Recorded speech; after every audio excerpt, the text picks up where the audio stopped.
Насослар, турбалар, газ казаннары, технологик жиһазлар, акватерм кибетендәге жылыту, газ, су үткәргеч, хәтта бассейннар өчен кирәкле барлык жиһазлар турында ул сәгатьләр буе сөйли ала. Һәр детальне биш бармагыдай белә, аны җитештерүче заводта булган, чит илгә чыгып технологиясын өйрәнгән. Ул биредә чын хуҗа.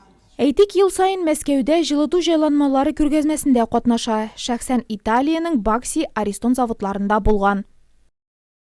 Біздің фирманың мақсаты шушы казаннарны қойып, халыққа комфорт создавать етірге. Кышкене, салқын кыш урамнан кереп, үйінде комфорт болу, ол бір жинча бірні, рәхат, бәхет деген кебегенде.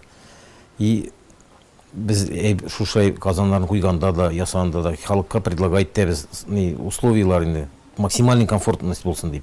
Жылы иденлер ясарганда, қазір енді жылы стеналарға қатлы ясайбыз, жылы аткусларға қатлы ясайбыз. Мен шындай бірлер енді, кеші іштен арып қайтқаш, енді аның проблемасы болмасын, ол максимальный комфортта яшасын дейбін.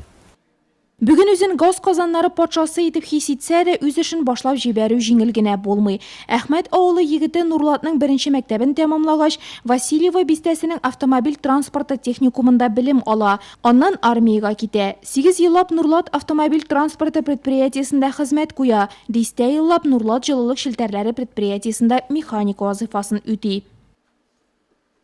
Халық бит инде бөтенесе эзли альтернативный жылы. Жүнрәк керек, бәлер үсә бит инде, бүтін коммунальный расулар үсә. Шушында инде карап оқып, бұл настенный котеллар турында мен біліштім. И халыққа предложить еттім альтернативный теплоснабжение. Біздің Нурлатта стройкалар тартында бит инде, Нурлатский урамнар, Карий урамнары, котельныйлар юг. Шушы менің идеялар шунда кірді инде. 1-2 жылда кішілер аңлады, ол комфортный бір екен. Газ казаннарын урнаштыру, тоташтыру һәм аларга техник хезмәт күрсәтүдә Нурлатта пионер булган Теплотехсервис җәмгыяте бүген авторлаштырылган сервис үзәге. Клиентлар географиясы Нурлаттан башлап Самара өлкәсенең Шынталадан алып Елхов районына кадәр җәелә. Берәүләр эшмәкәрнең акватерм һәм энергия кибетләреннән товар сатып алса, икенчеләре өйләргә, фатирларга җылыту, су үткәргеч системалар ясау артыннан килә. Рәхмәтле клиентлар җитәрлек. Посоветовали давно было, в прошлом году акватерм, говорит, все есть. Вот я убедился, постоянно что-нибудь-то надо для своего газового котла. Я никуда нибудь не иду, а прямым ходом сюда. И все мои желания, все исполняется здесь. Вот эту трубу надо было, трубу я нашел. Одним словом, оценку 5 даю. Красивый магазин. И хозяева хорошие. Замана кушу үз эшеңне башларга этәрсә, эшмәкәрлекне алып баруда нәселдән килгән үҗәтлек, тырышлык, кызыксынучанлык ярдәм итә. Каракүл авылында колхоз рәисе булып эшләгән Хәйрулла бабамның каны сиңгәндер ди Госман Яруллин. Нәкъ менә шушы сыйфатлар аңа эшчәнлегендә яңа юнәлешләрне ачарга булыша. Без бит инде подрядный организация, менә бар бит строительләр. Алар безне нанимать итәләр. Отопление ясарга, су ясарга, канализация ясарга. Шундай эшләр белән дә шөгыльләнәбез. Сотрудничаем тагы бер организация белән, нефтяной организация белән ничә ел инде. Бер 7 ел. Охтинойл дигән Лениногорский организация бар. Без ясыйбыз подогрев технологических трубопроводов нефтяных за счет нефтегрейной печи. То есть, менә бездә бит монда бөтен эшләр распространен электроэнергия белән. Электроэнергия греющий кабельләр белән. Ә без алай ясамыз, без шитый полиэтилен белән ясыйбыз. Безнең затрат на электроэнергию мы сокращаем в десятки раз. И безнең системалар живучий алар. Бизнес диңгезендә берәүен генә йөзүе кыен, ә Госман Яруллинга эшендә беренче көннән диярлек тормыш иптәше ярдәм итә. Руфина Яруллина баш хисапчы да, кибет хуҗалыгын тәртиптә тотучы да. Мондый бизнес партнерлар булганда уңышка ирешүеңне көттә тор. В своей работе мы придерживаемся правила, чтобы ни один клиент, пришедший к нам в магазин, не ушел недовольным от нас.